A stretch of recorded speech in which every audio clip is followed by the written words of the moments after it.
Bonjour à tous et bienvenue sur ma chaîne YouTube Zilo Cuisine. Je vous retrouve aujourd'hui pour la recette d'un petit bavarois aux fraises. C'est parti. Nous sommes donc tout début juin et dans le jardin, en ce moment, il y a beaucoup de fraises. Donc voilà ma cueillette. J'avais été 3 jours sans ramasser et voilà un petit peu tout ce que j'ai récupéré. Alors elles sont délicieuses, hein. Il y en a quand même, je sais pas, allez, on va peser, on va voir combien il y en a. J'ai pratiquement 1,4 kg avec le contenant, hein, donc on va dire il y a bien 1 kg de fraises. Donc je vais faire un bavarois. Pour faire ce bavarois, nous allons avoir besoin de 2 choses. Donc d'abord une génoise que nous mettrons en dessous et puis un bavarois que nous préparerons ensuite pour faire sur le dessus. Alors la génoise, c'est pas compliqué, il va vous falloir du sucre en poudre, de la farine et des œufs. Je réalise ça tout de suite avec vous. Alors vous pouvez très bien faire le mélange à la main. Alors si vous êtes comme moi et que vous détenez un robot, eh bien pourquoi s'embêter, hein. Donc on va se munir de 2 bols. Dans un, je vais mettre les blancs, dans l'autre, je vais mettre les jaunes. Donc il va me falloir 4 œufs, 125 g de farine et 125 g de sucre. Alors c'est parti, on met les blancs d'un côté, alors 4 œufs.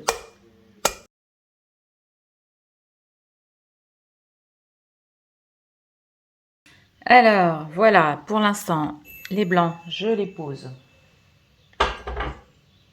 Je vais les mettre de côté et on va venir ici ajouter le sucre à nos jaunes d'œufs. Alors on y va, je fais tard et je vais venir ajouter donc mes 125 g de sucre. Alors moi, mon sucre, je le mets dans une boîte comme ceci et ce que vous voyez dedans, ce sont tous mes bâtons de vanille. Quand j'utilise de la vanille, je rince, ensuite je lave bien mes bâtons quand ils ont été dans du lait et je les fais sécher et je les mets dans mon sucre comme ceci. Ça me parfume mon sucre et ça me fait du sucre vanillé. Alors je vais en mettre un petit peu moins parce que j'aime pas quand c'est trop sucré. Donc je vais en mettre que... Voilà, je suis à 105. Je vais venir dans mon robot battre tout ça. Alors voilà, je vous montre ce que ça donne après avoir été battu au fouet. Et on va à présent incorporer la farine. Donc moi, j'ai pesé mes 125 g de farine et je vais venir les mettre tout doucement dans le robot. Alors voilà ce que ça donne. Vous voyez, c'est assez épais une fois que la farine a été incorporée. Et maintenant, je vais mettre donc mes blancs à battre avec le fouet, du coup, toujours au robot. Et je vais venir, une fois qu'ils seront bien fermes, je vais venir les incorporer à ce mélange-là. Alors, je vais venir chercher à présent mes blancs qui sont bien montés. Vous voyez, ils sont vraiment bien fermes, hein, ça ne bouge pas, c'est vraiment bien ferme. Et on va venir les mettre dans la première préparation, jaune d'œuf, sucre et farine. Alors on va venir incorporer petit à petit et on va finir par donner un petit, pour détendre après un petit peu avec le robot. Donc là je viens prendre avec ma maryse un petit peu de blanc et on va venir détendre un petit peu comme ceci la pâte qui est assez collante, assez épaisse. Alors hop, moi j'ai toujours un petit tapis comme ça se vend dans les magasins, dans les pharmacies, dans les magasins de matériel orthopédique. C'est la marque Dissem et c'est des petits tapis en caoutchouc qui sont antidérapants. Vous voyez, j'en ai mis un bout sous mon bol et mon bol il accroche vraiment, il bouge pas. Alors voilà, je viens de retirer l'appareil là de sous mon robot, je vais bien racler. Donc là, moi je vais laisser tel quel nature parce que mon sucre a été vanillé. Si vous souhaitez, vous pouvez à ce moment-là incorporer un alcool ou un arôme. Éventuellement. Mais je me demande, tiens, je vais peut-être mettre un petit peu de citron. Okay, ça va faire ressortir le goût de la fraise. Alors, moi, le citron, je vais l'utiliser. Je vais prendre des huiles essentielles. Alors, voilà. Donc, moi, je vais mettre de l'huile essentielle, de citron, mais j'aurais pu mettre de la bergamote. Alors, pourquoi pas du basilic, parce que fraise, basilic, c'est bon aussi. Mais après, voilà, il faut tester. Hop, j'en ai plus beaucoup. J'en ai racheté pourtant, mais j'ai pas... Voilà, bon, juste là, je secoue, mais en fin de compte, je vais avoir l'équivalent de 3 petites gouttes. Hein. J'en mets aussi dans mes yaourts. Ça parfume bien et ça donne une petite touche assez agréable et une odeur aussi qui est bien agréable. Voilà, donc vous voyez, la pâte, elle doit être fluide, comme un peu plus épaisse qu'une pâte à crêpes, mais assez fluide. Donc maintenant, on va aller mettre ça sur la plaque, la tôle de cuisson, pour la mettre à cuire. Alors, j'ai été mettre mon four à préchauffer à 220 degrés pour faire cuire ma génoise. Là, je prends la tôle du four. J'ai pris soin de mettre un papier cuisson et j'ai mis un petit peu de margarine dessus. Moi, je l'utilise en liquide. Hein. Je trouve que c'est plus pratique. Et on va venir hop, étaler comme ceci, là. Alors, moi, j'ai grandement ce qu'il faut, donc je l'étale directement. Si vous utilisez un cercle à pâtisser et que vous faites juste la dimension, enfin que c'est un petit peu juste au niveau pâte, bah, vous faites couler la pâte directement dans le cercle. Mais comme c'est liquide, ça va... De toute façon, elle va s'étaler, elle va sortir du cercle. Donc moi, j'aime mieux l'étaler comme ceci. Je fais cuire et je vais venir découper un cercle bien propre après. Dans mon moule. Allez, hop, je gratte bien tout ça. Et on va essayer d'étaler pour que ce soit le plus fin. Enfin, le plus fin, il ne faut pas non plus... mais que ce soit quand même assez fin. Donc là, si vous n'avez pas de moule... vous pouvez essayer de le faire carré, mais l'idéal c'est d'avoir un cercle, hein, vous voyez, comme celui-ci. Alors un cercle ou un carré, mais il faut avoir un... Ou alors, vous savez, quelquefois il y a des moules à gâteau qui ont un fond amovible. Et bien voilà, vous les utilisez sans mettre le fond. Sinon vous ne pourrez pas démouler votre bavarois, parce que ça reste une mousse hein, quand même de fruits. Donc c'est quelque chose qui est assez fragile. Allez, on fait comme ceci. Vous voyez, moi j'aime bien, il y a plein de petites bulles à la surface, alors qu'il n'y a pourtant pas de levure dedans. Ça veut dire que le blanc d'œuf est bien battu, le mélange va être bien aérien. Ça va gonfler, ça va être léger. Non. Allez, on va essayer de taper ça pour que ce soit uniforme.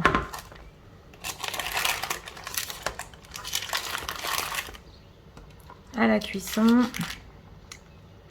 Et je vais mettre ça au four.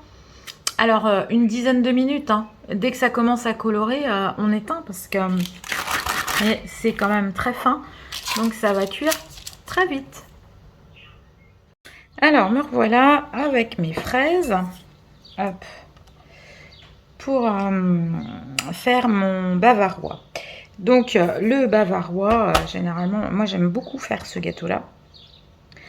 Puisque c'est un gâteau qui se fait à l'avance. Donc quand on a des invités, bah, c'est chouette à faire. Et puis c'est assez vite fait, parce que là, vous voyez, je le fais parce qu'il y a des fraises dans le jardin. Mais quand ça m'arrive également de les congeler. Alors je les congèle par petits paquets de 500 grammes généralement pour faire de la glace ou pour faire des bavarois, c'est impeccable. Et comme ça permet de faire... de faire mon coulis, je décongèle mes fraises et je les mets directement dans la casserole pour faire ma compotée, pour faire mon bavarois, ou bien je la mets au mixeur pour faire ma glace. Alors la fraise, généralement, hein, ça fonctionne très bien. Et quelquefois je fais en bicouche. puisque vous allez voir, la recette c'est pas compliqué. Pour faire le bavarois, il faut des fruits, du sucre, de la crème et de la gélatine. Donc après, libre à vous de remplacer les fraises par un autre fruit. Moi je l'ai fait avec de la purée de mangue, à laquelle j'avais ajouté un petit peu de fruits de la passion. Vous pouvez le faire, alors, je l'ai fait avec la fraise, ça se marie très bien en bicouche.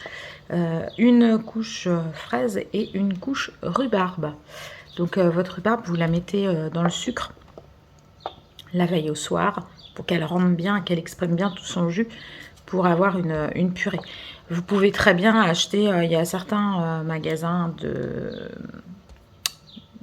qui vendent des accessoires pour la cuisine, hein, qui vendent déjà des purées en petites briques, des purées de fruits toutes prêtes pour faire. Alors j'ai pas testé, je ne sais pas ce que ça vaut, mais c'est vraiment pas compliqué de faire soi-même sa propre purée de fruits. Et puis voilà, vous la faites à l'époque où il y a les fruits, vous pouvez même aller en ramasser. Quelquefois vous avez des prix. Donc pourquoi pas en faire à l'abricot, voilà, il y a différents. Tous les parfums et soyez audacieux, vous pouvez mixer, hein, pourquoi pas un bavarois à la vanille et un bavarois à la fraise. Moi je dis ce que j'ai essayé. Mais la fraise, ça passe toujours. Quand vous ne connaissez pas forcément les goûts de vos convives, la fraise, ça marche très bien. Allez, donc là, je continue pour avoir mes 500 g de fraises. Donc, un coulis cul retiré. Il faut que j'ai 500 g.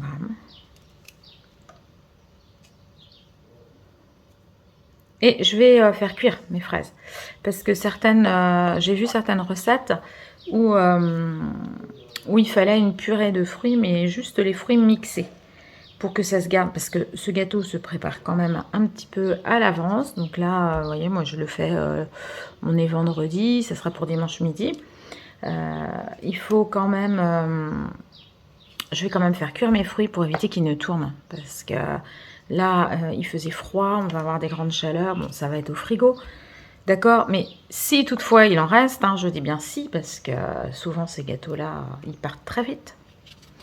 Et ça se mange très bien, même après un bon repas. Eh bien, pour que ça se garde mieux, il vaut mieux que les fruits soient cuits. Ça serait dommage que mon gâteau moisisse à cause de fruits crus. Hein, déjà, il y aura des fruits crus dessus pour décorer. Donc, on va essayer de faire cuire. Puis, honnêtement, je ne trouve pas une grosse différence de goût sur une pâtisserie comme ceci quand le fruit est cuit ou quand il est cru. Allez, je finis. Donc là, je suis rendue. Ça fait 300 g dans la casserole.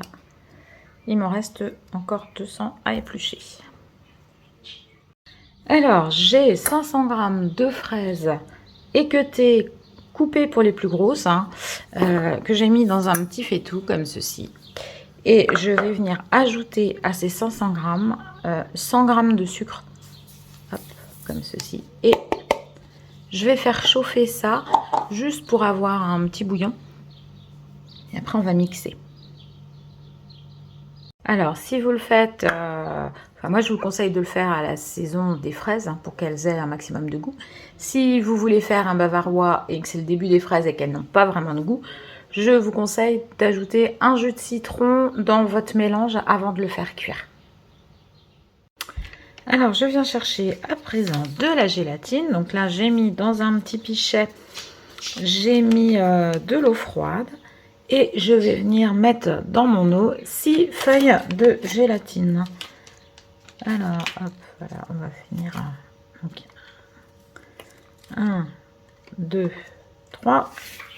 6 feuilles qu'on va laisser ramollir. Et on va venir les incorporer tout à l'heure à mes fraises chaudes avant de les mixer. Enfin, quand je vais les mixer.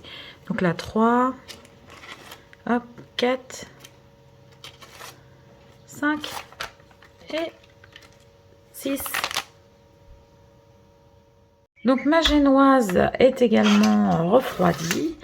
Donc à vous de déterminer par rapport à la quantité. Alors pour pour 500 g de fraises, là, si je mets un cercle grand comme ça, je vais vraiment avoir une garniture qui va faire 2 cm de haut. Donc, si vous voulez le faire, moi j'ai déjà fait en grand, en mettant 2 fois 500 g de fruits, par exemple 500 g de fraises et une autre bavaroise avec 500 g de rhubarbe. Ça nous fait un bon gâteau, une bonne bavaroise bien épaisse. Sinon, moi je vous conseille, de toute façon, moi le gâteau là, c'est pour à peu près 6 personnes. Hein. Donc, on va prendre à peu près ce diamètre-là. Il va me rester pour ça de la génoise. Et voilà, on pourra faire autre chose avec. Alors, je découpe.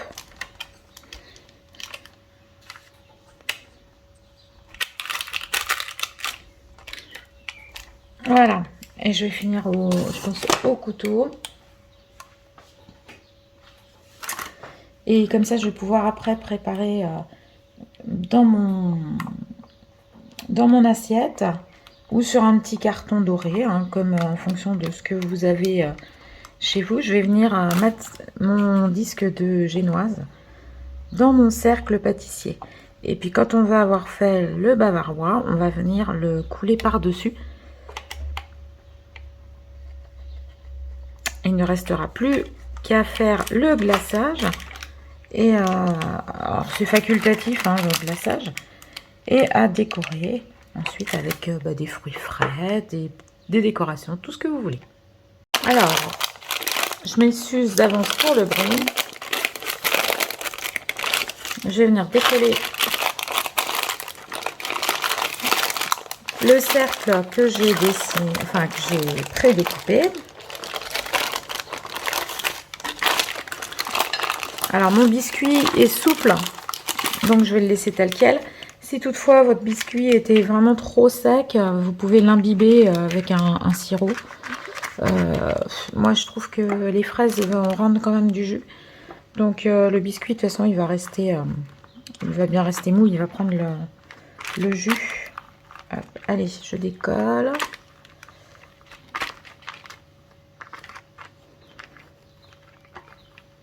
Donc ma plaque étant un petit peu incurvée, je vais me retrouver avec un petit côté de génoise dans le centre. C'est un petit peu plus épais. Ouais, après, sous le gâteau, ça va pas se voir. Voilà, vous voyez, donc là, j'obtiens une génoise qui est pas très très épaisse. Elle est plus fine sur ce côté-là. Allez, on va bien serrer comme ça le moule. Pour que la génoise, et puis bah, alors avec le reste, ça va faire plaisir aux gourmands. Hein. On va avoir de quoi faire un deuxième gâteau, pourquoi pas un petit royal au chocolat. Je vais le faire carré du coup. Et la pâte est très bonne comme ça. Je vais à présent prendre donc mes fraises. Hein. Elles sont encore un peu chaudes. Ça sent bon dans la maison. Il y a une petite odeur de confiture. Vous voyez, je n'ai pas rajouté du tout de liquide. C'est juste l'effet de la cuisson et du sucre qui font que ça m'a rendu pas mal de liquide comme ceci. Donc, je vais venir mixer mes fraises. Et après, on va ajouter la gélatine que l'on va d'abord essorer. Allez, on y va. Bon, ça va encore faire du bruit.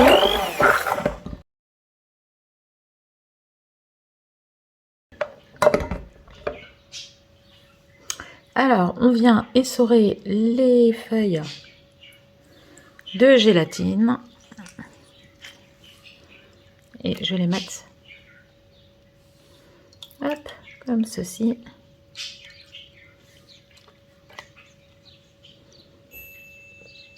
Bon, alors je pense que je les ai toutes.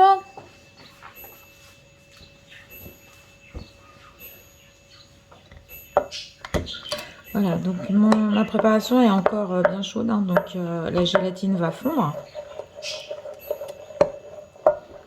Voilà, elle est en train de fondre. Donc je vais redonner un petit coup de mixeur.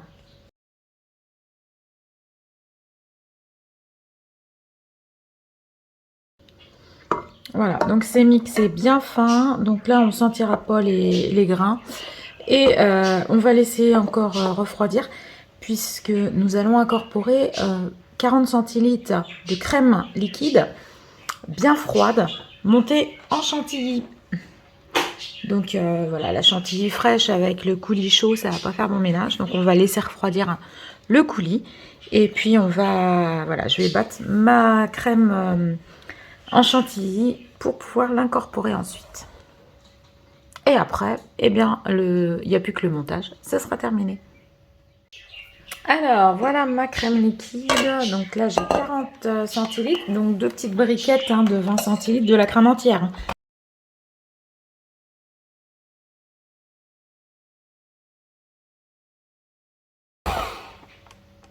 Allez, pour moi, c'est bien. Donc, on va pouvoir incorporer ça à la préparation. Donc, il faut pas... Je vous ai dit, il fallait qu'elle soit froide, mais il ne faut pas non plus qu'elle soit trop froide. Si vous la laissez trop refroidir, bah, la gelée va commencer à prendre.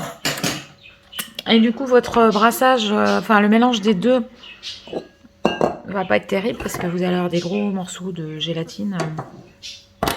Voilà.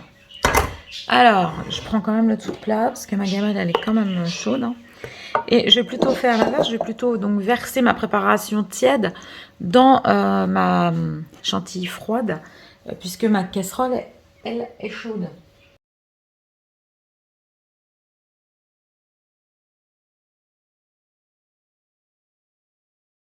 Un petit peu de coulis de fraise.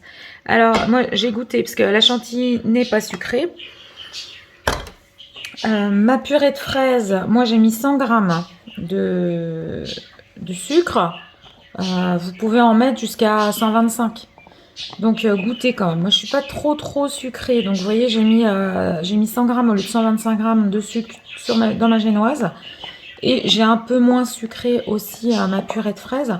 Mais en revanche, bah, tout dépend aussi du goût des fraises. Quelquefois, il y a des fraises où on est obligé de rajouter du sucre, même pour les manger comme ça, de façon nature. Alors qu'il y en a d'autres, il n'y a pas besoin. Donc c'est vous qui voyez, donc vous allez goûter. Mais goûter une fois qu'il y aura le mélange fait avec la chantilly, puisque la chantilly n'est pas sucrée. Si vous trouvez vraiment que ça manque de sucre, eh bien, rajoutez du sucre, mais peut-être du sucre glace ou un sirop de sucre à ce moment-là. Alors, je mélange quand même doucement, toujours dans le même sens, vous voyez, de manière à ne pas faire trop retomber non plus ma chantilly. Et c'est ce qui va donner le volume à la mousse. Vous voyez, tout de suite, mon saladier va se retrouver bien rempli. Alors, je m'excuse, je n'ai pas fermé la porte de l'arrière-cuisine. Et j'ai ma perruche qui gueule, comme d'habitude. Tous ceux qui ont des perruches savent.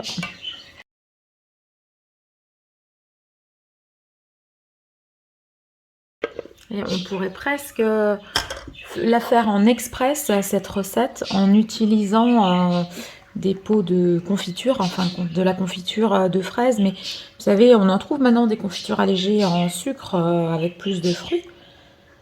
Vous avez déjà la purée et vous faites chauffer un petit peu de la confiture pour y insérer la gélatine.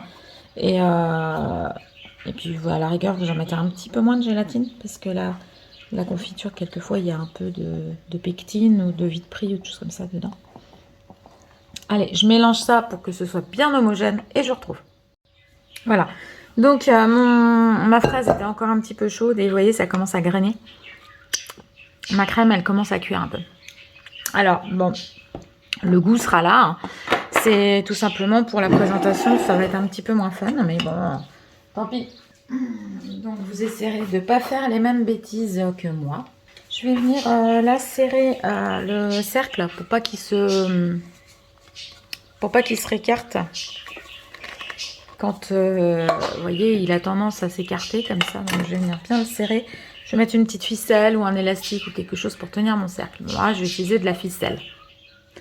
Alors, je vais venir ici maintenir, vous voyez, hop, mon cercle à pâtisserie. Hop, comme ceci. Et je vais venir remplir à présent avec mon appareil. Donc moi je préfère avoir quelque chose de haut, de moins grand en diamètre, mais de haut, hein. Après c'est à vous de voir, en fonction de vos goûts. Si vous avez prévu plein de déco, des petits gâteaux, plein de choses à mettre, plein de fruits, plein de trucs à mettre sur vos gâteaux, vous pouvez le faire plus plat. Et puis après, il va falloir on va faire un glaçage, donc avec soit avec du coup de la confiture, soit avec ou alors on le laisse comme ça, hein, vous voyez, c'est pour donner un côté un peu miroir. Donc là, vous ferez du coup, si vous voulez faire un côté miroir, vous faites vous mixez de la fraise, mais vous ne mettez pas de chantilly dedans. Vous faites la même chose, hein, donc vous diminuez un peu les quantités, parce qu'il faut juste avoir quelques millimètres dessus, mettons 1 centimètre. Vous mettez vos fraises que vous faites cuire avec un petit peu de sucre, et vous les mixez avec de la gélatine. Et puis vous venez couler ça sur le dessus de votre gâteau. Par contre, il va falloir attendre que cette couche-là soit bien prise pour faire le second étage. Donc voilà, bon bah vous voyez, c'est tout bête. Maintenant ça part pour aller au frigo minimum 24 heures. Et je vous montrerai le gâteau une fois terminé. Bon, ça a été un petit peu décousu parce qu'il y a plein d'étapes. Donc la génoise, puis la purée de fruits, puis la chantilly qu'on incorpore à la purée de fruits. Alors faites pas comme moi, vous voyez, moi je l'ai fait, j'ai mis dans ma purée de fruits un peu trop chaude, ce qui fait que ça a commencé, ma crème a commencé à grainer. Donc ça sera moins joli au regard. En bouche, on sent, et encore j'ai goûté, mais on sent à peine. Non, on sent pas. Elle ne l'a pas grainé suffisamment. C'est juste visuel. Donc je pense que je vais mettre un glaçage dessus pour faire cache-misère.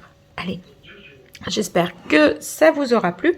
Et je vous dis à très bientôt sur Zilou Cuisine. Kenavo.